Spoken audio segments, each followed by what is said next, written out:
This is Trabr. We're creating the technology and the ecosystem for everything building. We're creating a market network which boasts a marketplace and a mobile-first, cloud-based suite of project control tools for builders, consumers, trades, suppliers, for everybody. All on a smartphone, all remote, all mobile, all for building.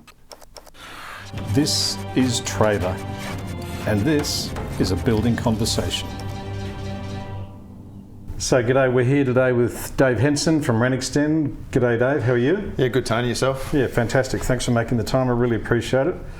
So in terms of Renxtend and your brand and how you brought that to life and how you communicate and market yourselves, what do you currently do around that to get the brand out there in the marketplace? Well, so I've been going since 2011 Renxtend, and initially I just thought, blasé me, that people would just call me. Yeah. I didn't really do any We're allowed to be advertising. optimistic. Yeah, and I just thought, the work will come. But it wasn't until I spoke to two or three other professionals and marketing people, and they said, look, you're missing out on 99.99% of the marketplace because you're not advertising. So these days, we've got websites up to date, running efficiently. We do our Facebook and Instagram. They're our main ones we do at the moment. Yep. And that is generating a lot of interest. Everyone knows how Facebook works. One person likes this, it goes out to everyone else. Yep. One person shares, it goes out. So The multiplier. it is a multiplier. So that works. That's our main advertising at the moment. Works well, apart from a bit of advertising on cars and site bannerage and all that sort of stuff. It all helps. It all helps, yeah. Do you leverage social heavily, or is it just about posting content? You don't sort of do Facebook advertising or other executions like that? No, we don't do the advertising side. Sorry, yet? Yes, we did do a little bit about 6 months ago, but no, I've just found a lot of posting now through the people who look after my website and social media. They do it all, and it is advertising in the day. It is advertising. Yep. But it's mainly about getting the right content. Get the right content out there, and people will engage. Yep. Yeah. And is that mainly project-based content?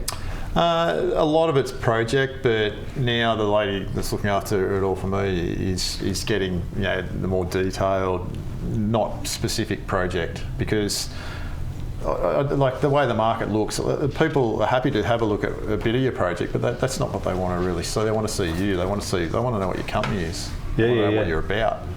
And putting a project out there. Pictures don't really do that. No, they don't. Yeah. They want to see the other side. In isolation, they don't really do that. Yeah. So they need to see the other side. Yeah. And tell me, what's your approach, if you like, to, and this might be a vague question, but I think it's probably one of the most important questions.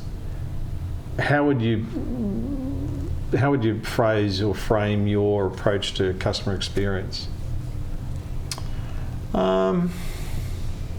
It's a very, very good question.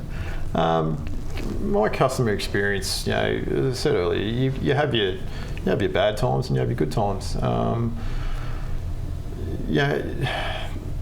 think a lot of the times these days where you've got those customers that aren't, that you don't engage very well with, you can sort of pick them earlier on. Yeah. And you're like, okay, I won't worry about them. I'll concentrate on these ones that are really upfront and really forward and happy. And I mean, we're humans. We click with some people, we don't with others. Yeah, totally. So engagement side, I'm lucky where I can start having a look at that in my business. Yeah. Where I can say, I know they're going to be no good. I'll stick with these ones, and I'll look after these ones a lot more than what I will look at that. Yep. But customer experience over the years, you learn, and it's an education thing. You learn, you can pick them up pretty early on. So customer experience, I've had some bad times, but most of the time now it's good because I've got the more educated where I can pick who is going to be a good client and who's not. Yep. Interesting. So it's the end of 2020, we're about to go into 2021. Is there a different mindset that you've got going into 2021 than you did at the beginning of this year? Yeah. Don't put everything in one box. Don't. It's. I just thought it'd all fall in place. It should fall in place, but then something hits like 2020, and you realise, you got to be prepared.